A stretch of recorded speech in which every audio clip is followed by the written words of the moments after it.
आश्रमामध्ये अशांत अवस्थेमध्ये इतकं सगळं करून मला समाधान का मिळत नाही असं वेदव्यासांना वाटत असताना अचानक नारदांचं आगमन वेदव्यासांच्या आश्रमात झालं. श्रीमन्नारायण नारायण नारायण श्रीमन्नारायण नारायण नारायण श्रीमन्नारायण नारायण नारायण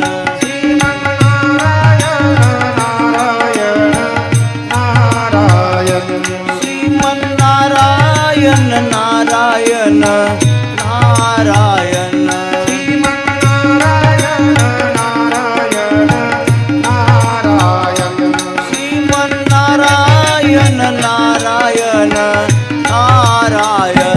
श्रीमन्नारायण नारायण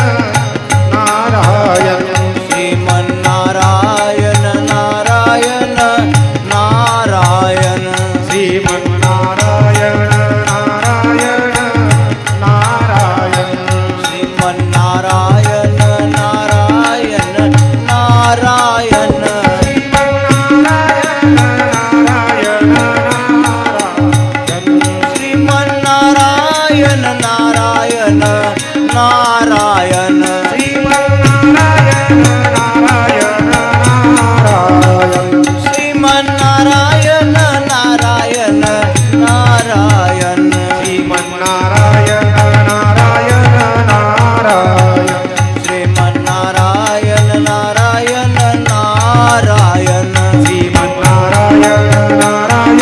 नारायण श्रीमन्नारायण नारायण नारायण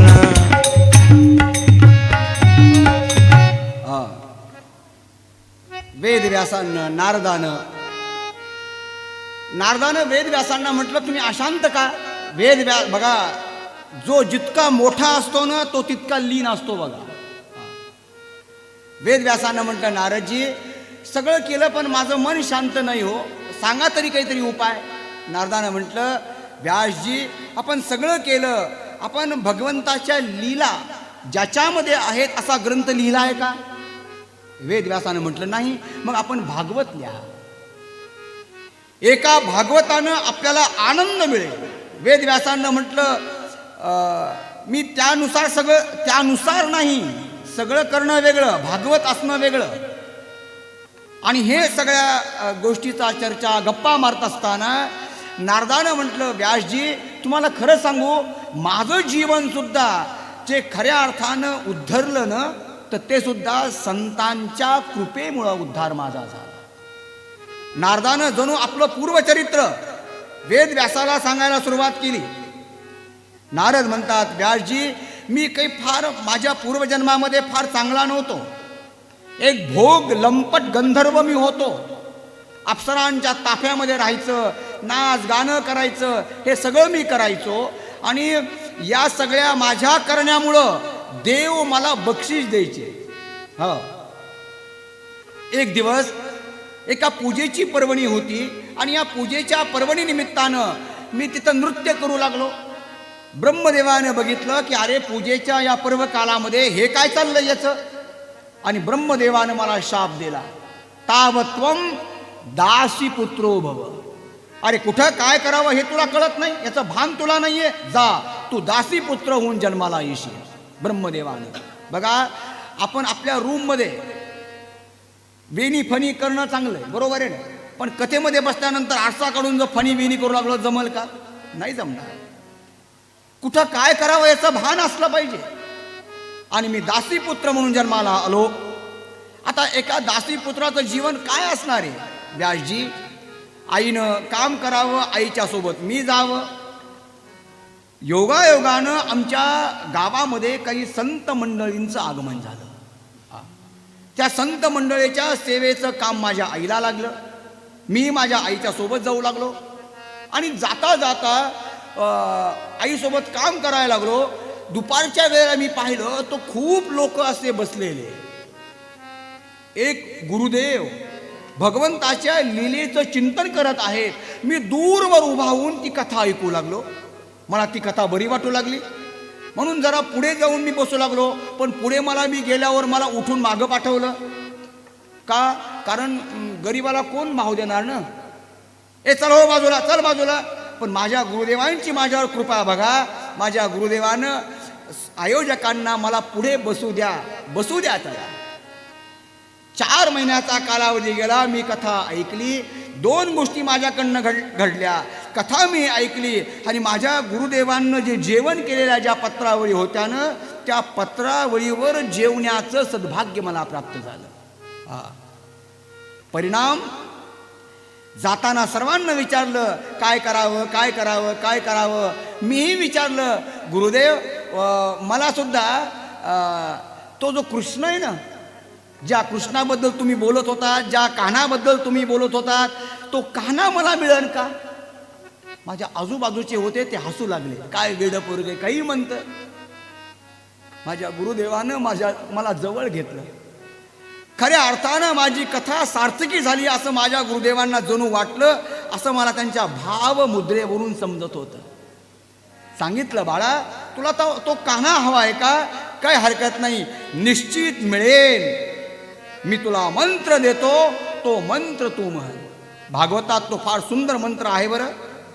ओम नमो भगवते तुभ्यं वासुदेवाय धीमहि प्रद्युम्नाय अनिरुद्धाय नमः संकर्षणाय च. हा मंत्र माझ्या गुरुदेवानं दिला. सांगितलं, बाळा हा मंत्र म्हणत चल, एक दिवस भगवान तुला भेटतील. मी मंत्रामध्ये लागलो. गुरुदेव गेले, सगळं झालं आणि माझं बालपणच विसरून गेलो मी. मला एकच इच्छा, देव मला मिळावा. कर्मधर्म संयोगानं एक दिवस एका सर्पानं माझ्या आईला दंश केला. माझी आई गेली. सगळेजण लोक धावत आले, बोलू लागले, अरे अरे आता पोरग अनाथ झालं, याचं कोण? एका क्षणामध्ये माझा विचार आला की खरंच माझं कोण? पण दुसऱ्या क्षणामध्ये माझ्या मनात विचार आला, गुरुदेवांचे शब्द मला आठवले, बाळा ज्याचं कोणी नसतं त्याचा मी असतो. कथा काय करते बघा. कठीणातल्या कठीण काळामध्ये जी चेतना देते ना, ते हे काम कथा करते. आणि आता माझी धारणा त्या मंत्रामध्ये अधिक लागली आणि शेवटच्या क्षणी मला केवळ बासरीचा स्वर ऐकू आला आणि आकाशवाणी झाली, बाळा केवळ गुरुदेवाच्या शब्दामुळं तुला फक्त ही आकाशवाणी ऐकू येते. या जन्मात तुझं आणि माझं दर्शन नाही, पण तुला सांगतो, तू केलेला मंत्र अभ्यास, तू ठेवलेली तुझ्या गुरुवर श्रद्धा, या नंतरच्या जन्मामध्ये सदैव मी तुझ्या सोबत असल. नारद म्हणतात, व्यासजी तोच मी आहे, तोच मी. माझं जीवन कृतार्थ झालं. कोणामुळं? केवळ गुरुदेवांच्या कृपेमुळं आणि संतान दिलेल्या प्रसादामुळं. व्यासजी आपण भागवत केवळ या. हे सगळं सांगत असताना व्यासजींची जणू ध्यान अवस्थाच लागली होती की काय. त्या ध्यान अवस्थेला नारदजीने बघितलं, साष्टांग नमस्कार केला आणि नारद तिथून निघून गेले. दूरवर गेल्यानंतर त्या नारदांची पाठमोरी आकृती वेदव्यासांना बघितली आणि वेदव्यास म्हणतात, धन्य आहात नारदजी, अहो देव ऋषी, धन्योहम यत्कीर्ती, आपण महान आहात, भगवंताची कृपा आपल्यावर झाली. वेदव्यासांना बघा, बदरिकाश्रमाच्या उत्तर दिशेला श्रीमद भागवत कथा लिहायला प्रारंभ केला आणि हे लिखाण होत असताना एक सुंदर मंगल घटना आश्रमात घडली. काय झालं? भगवान शुकदेवांचा जन्म झाला. शुकदेवांचा जन्म झाला आणि शुकदेव निघून गेले. जन्माला आले निघून गेले. वेदव्यासांच्या पाठीमागे धावतात, बाळा शुका जरा थांब. पण कशाला थांब? आणि एक दिवस वेदव्यासांचे काही शिष्य समिधा फुलं आणण्यासाठी गेलेले असताना त्यांच्या मुखामध्ये भागवताचे श्लोक आहेत. शुकदेव का निघून गेले? कारण त्यांना या संसारामध्ये पडायचं नव्हतं. कारण जन्माला येताना सुद्धा त्यांना म्हटलं की मी गर्भामधनं बाहेर येऊ का? बाहेर आल्यावर संसाराचा परिणाम माझ्यावर होणार तर नाही ना. वेद व्यासानं म्हटलं नाही होणार बाबा, तू बाहेर ये. पण शुकाला भरोसाच नाही. शुकानं म्हटलं कुणीतरी चांगला जामीनदार आणा, संसाराचा प्रभाव माझ्यावर पडणार नाही. देवाला आणावं लागलं वेदव्यासांना. देवानं म्हटलं अरे बाळा तू बाहेर ये. शुकदेव त्यानंतर जे बाहेर आलेत ना ते सुद्धा सरळ बाहेर नाही आले. नामदेव महाराजांना म्हटलं बामणाच असंच ना, एक पोर एका खेळास नाही, खेळासच आहे. खेळ म्हणजे संसाराचा खेळ. भ्याले रे कापत कापत भीत भीत बाहेर आले ते नागवेची पळाले. जसे आले तसे पळाले. पण हे शुकदेव एका गुहेमध्ये बसलेले असताना काय ऐकलं त्यांना? बरहा पीडम नटवर वपू कर्णयो कर्णिकारम बिभ्रद्वास कनिक कपिशम वैजयंती च माला रंध्रान वेणो रधर सुरया पूरयन् गोपवृंदै वृंदारण्यम श्वपदरमणम प्राविशद्गीत कीर्ती. हे शुकदेवानं ऐकलं, गुहेतनं बाहेर आले. अरे हा श्लोक तुम्हाला कुणी सांगितला? कारण या श्लोकामध्ये भगवंताचं पूर्ण स्वरूप मला दिसलं. मला सांगा. या शिष्यानं म्हटलं आम्ही वेदव्यासांचे शिष्य आहोत. अरे आपल्या वडिलांकडं इतका मोठा अमूलाग्र ग्रंथ आहे. शुकदेव येतात, बाबा मला भागवत शिकवा, मला भागवत शिकायचंय. वेदव्यासानं शुकदेवांना भागवत शिकवलं आणि त्या भागवताचं अंतर्मुख होऊन शुकदेव चिंतन करतात. महात्मा सुतांना म्हटलं, ऋषींना म्हटलं की वक्ता कसा आहे आपण बघितला, किती वैराग्य संपन्न आहे आपण बघितला. जो महाराज परीक्षित आहे ते सुद्धा त्यांचं कुल तितकंच परमपवित्र आहे. पांडवांना ज्यावेळेस महाराज परीक्षितांना राज्य अभिषेक केला, महाराज परीक्षितांचा विवाह इरावतीशी झाला, पांडव स्वर्गारोहणाच्या दिशेने निघाले आणि हेच महाराज परीक्षित आपल्या आजोबांचा आदर्श घेत राज्य करताय. आणि हे महाराज परीक्षित राज्य करत असताना शिकारीला जात असताना अचानक काय झालं? एक दृश्य महाराज परीक्षितानं बघितलं. काय दृश्य होतं ते? एक गाय, एका गायीची हत्या करणारा एक काळ पुरुष, एक बैल आणि त्यामध्ये चाललेला तो वाद भांडण. तो काळ पुरुष बाण घेतो, त्या गायीला मारणार आहे. परीक्षिताने बघितलं या ठिकाणी गोहत्या चालणार नाही. स्वतः परीक्षित त्याच्यासोबत लढू लागले. त्याने सांगितलं महाराज मला लढू नका, मी कली आहे. तुम्ही मला असे काही स्थान द्या जिथून मी कोणालाही त्रास देणार नाही. परीक्षितानं कलीला स्थान दिलेले आहेत आणि या स्थानामध्ये बघा 4 प्रकारचे स्थान पहिल्यांदा दिलेत परीक्षितानं दिले. परीक्षितानं म्हणतात कली जिथं द्यूत असेल त्या ठिकाणी तू राहा. दुसरं स्थान दिलं मद्यपान जिथं होईल कली त्या ठिकाणी तुझं वास्तव्य तू कर. परस्त्रीबद्दल ज्या ठिकाणी व्यभिचार असेल त्या ठिकाणी तुझं वास्तव्य, ज्या ठिकाणी हिंसा होईल त्या ठिकाणी वास्तव्य. कलीनं म्हटलं काय राव महाराज, सगळे झोपडपट्टीचे स्थान दिले, एखादं चांगलं स्टँडर्ड स्थान द्या ना आम्हाला. काय तर म्हणे मद्यपान पत्ते हे कुठं जाव, हे चांगलं एकदम स्टँडर्ड स्थान पाहिजे. बस बडे बडे घरों में हम रहेंगे ऐसा. आणि म्हणून 4थं स्थान सोनं. याचा अर्थ सोनं हे नाही बरं का, शास्त्रामध्ये सुवर्ण हे शुद्ध म्हटलंय. सोनं चांदी हातामध्ये थोडं तरी असावं. सोनं या शब्दाचा अर्थ सांगताना वेदांतानं म्हटलं जिथं पापाचरणाच्या माध्यमातून अधिक धनसंचय एकत्र झालेला आहे त्या ठिकाणी कलीचं वास्तव्य. या 5 ठिकाणी स्थानं दिल्यावर परीक्षित निघाले. आता थकले होते, आश्रमात गेले. आश्रमात शमीक मुनींच्या आश्रमात पाणी मागितलं, पण शमीक ध्यानात बसले. आता ध्यानात असलेल्या माणसाला काय कळणार? पण भागवतात सांगितलंय चांगल्या चांगल्या लोकांची सुद्धा बुद्धी कशी फिरते. परीक्षितासारखा चांगला माणूस पण बुद्धी फिरलीच ना. निघाले. अरे हा कसला ऋषी आहे म्हणे, मी राजा, माझ्यावर सगळं चालतं, मी आल्यावर मला विचारत सुद्धा नाही. रागारागानं परीक्षित निघाले.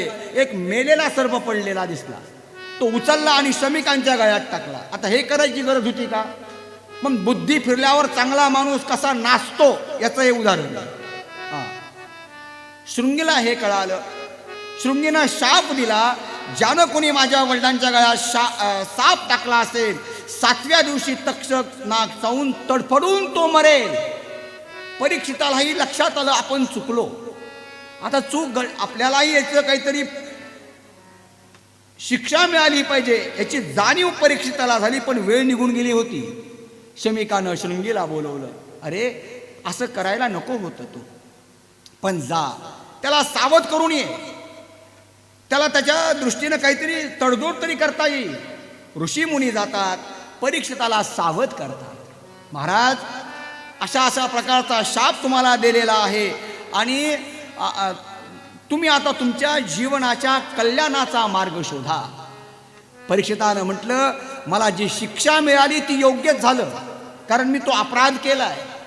आपलं राज्य जन्मेजयाला दिलं, आपल्या अंगावरचे वस्त्र अलंकार त्याचा त्याग केला, साधे वस्त्र पांढरे शुभ्र वस्त्र परिधान केले, पांढरं धोतर, पांढरं उपर्ण, साधू वेश धारण केला.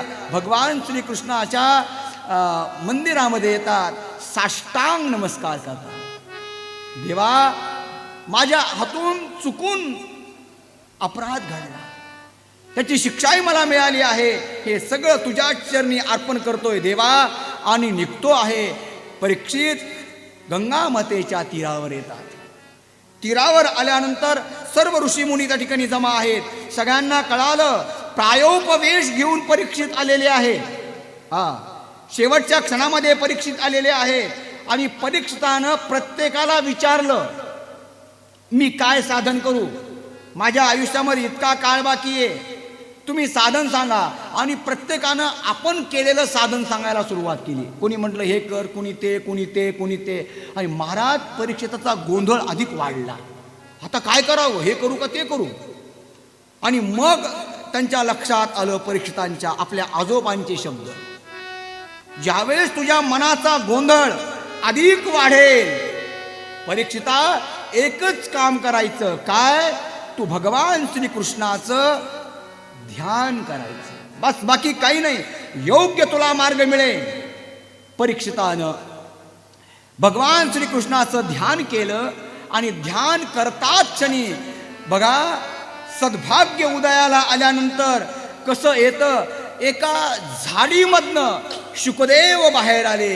आणि जसे शुकदेव बाहेर आले, सर्वजण उठून उभे राहून शुकदेवाला प्रणाम करतायत. बघा, सामान्य गोष्ट नाहीये, लक्षात ठेवा. शुकदेव बाहेर आल्यानंतर कोण कोण उठलेला आहे, आजोबा उठलेत, आजोबा. आपल्या नातवांना कशासाठी, अधिकार हा वयावर नाहीये बघा. अधिकार जो असतो ना, तो ज्ञानावर आणि त्या ज्ञानाला किती पचवलंय त्याच्यावर अधिकार असतो. 1400 वर्षाचे चांगदेव, किती, 1400 वर्ष, पण आमच्या मुक्ताबाईच्या ठिकाणी साष्टांग नमस्कार घालतात. हा अधिकार कशाचा आहे, वयाचा अधिकार आहे का, नाहीये. हा अधिकार आहे ज्ञानाचा, हा अधिकार आहे भक्तीचा, आणि हा अधिकार आहे संयमाचा. आल्या आल्या बरोबर महाराज परीक्षितानं शुकदेवांना साष्टांग नमस्कार केला, पाद्यपूजन केलं. आणि महाराज परीक्षित म्हणतात, गुरुदेव, माझ्या जीवनामध्ये माझ्याकडनं अशा प्रकारचा अपराध घडलेला आहे, आता माझं जीवन तुमच्या ठिकाणी मी समर्पित करतो, बस. अब सौंप दिया इस जीवन का सब भार तुम्हारे हाथों में, तुमच्या हातात मी सोपवलंय. है जीत तुम्हारे हाथों में और हार तुम्हारे हाथों में, तुमच्याशिवाय आता कुणी नाही, अशी प्रार्थना केली. पहिल्यांदी काय केलं बघा शुकदेवानं, जे गंभीर वातावरण होतं ना बघा, त्या गंभीर वातावरणाला शुकदेवानं हलकं फुलकं केलं. अरे ये मत प्राप्यतम त्वया सर्वे, अरे राजा ये, बस. पाठीवून हात मारला, जाऊ दे रे, मी आहे ना, बघा, मी आहे इतकं म्हटलं तरी अधिक बरं वाटतं. एखादा माणूस अतिशय संकटात असेल आणि आपण त्याला म्हटलं ना, तू चिंता करू नको, मी आहे, आधार येतो माणसाला. तो आधार महाराज परीक्षितांना आला. शुकदेव म्हणतात, राजा, तुझ्या आयुष्यामध्ये तुझं सद्भाग्य एक आहे, 7 दिवस बाकी आहेत. किती? 7 दिवस. खटवांगानं किती काळामध्ये आपला उद्धार केला. काही घटिकामध्ये खटवांगाचा उद्धार झाला. चिंता करू नको राजा, तुझा उद्धार मी करेल. ही जी गंगा आहे ना, या गंगेला पहिल्यांदा प्रणाम कर. नमामि गंगे तव पाद पंकजं सुरासुरैर्वन्दित दिव्य रूपं भुक्तिंच मुक्तिंच ददासि नित्यं भावानुसारेण सदा नराणाम्. आणि गंगा मातेची प्रार्थना करतात, देवसुरेश्वरी भगवती गंगे त्रिभुवन तारिणी तरल तरंगे. देवी सर्वेश्वरी भगवती गंगे त्रिभुवन तारिणी तरल तरंगे. देवी सुरेश्वरी भगवती गंगे त्रिभुवन तारिणी तरल तरंगे. देवी सुरेश्वरी भगवती गंगे त्रिभुवन तारिणी तरल तरंगे. जय गंगे जय नमो नमो. जय गंगे जय नमो नमो. जय गंगे जय नमो नमो. जय गंगे जय नमो नमो.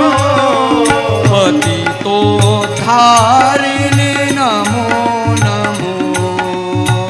पतितो धारिणी नमो नमो.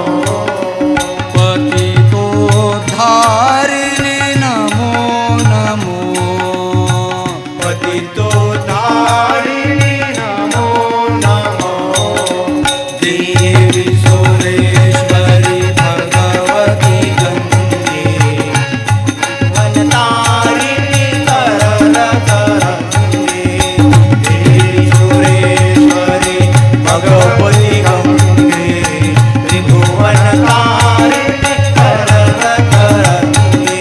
देवी सुरेश्वरी भगवती गंगे त्रिभुवन तारिणी तरल तरंगे. त्रिभुवन तारिणी तरल तरंगे. त्रिभुवन तारिणी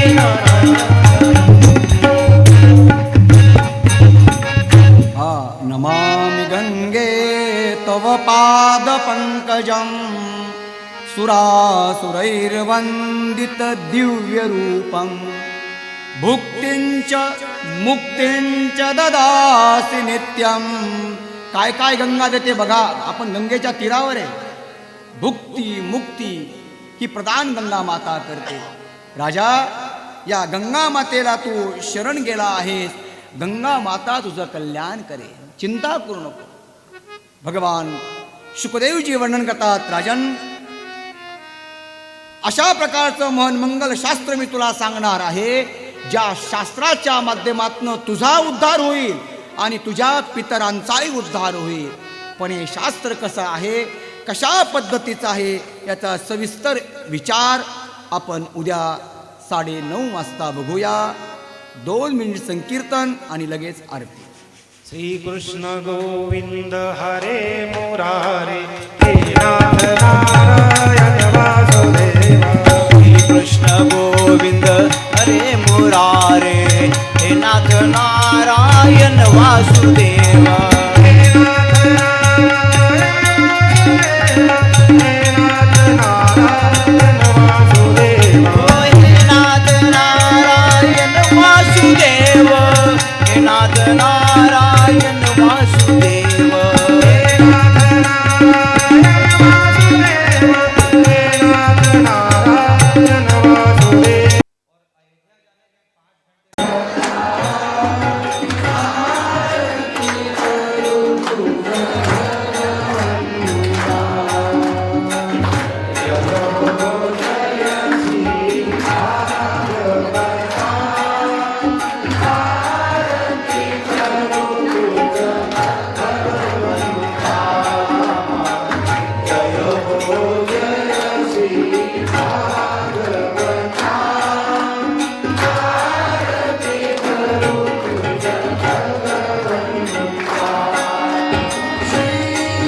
हरी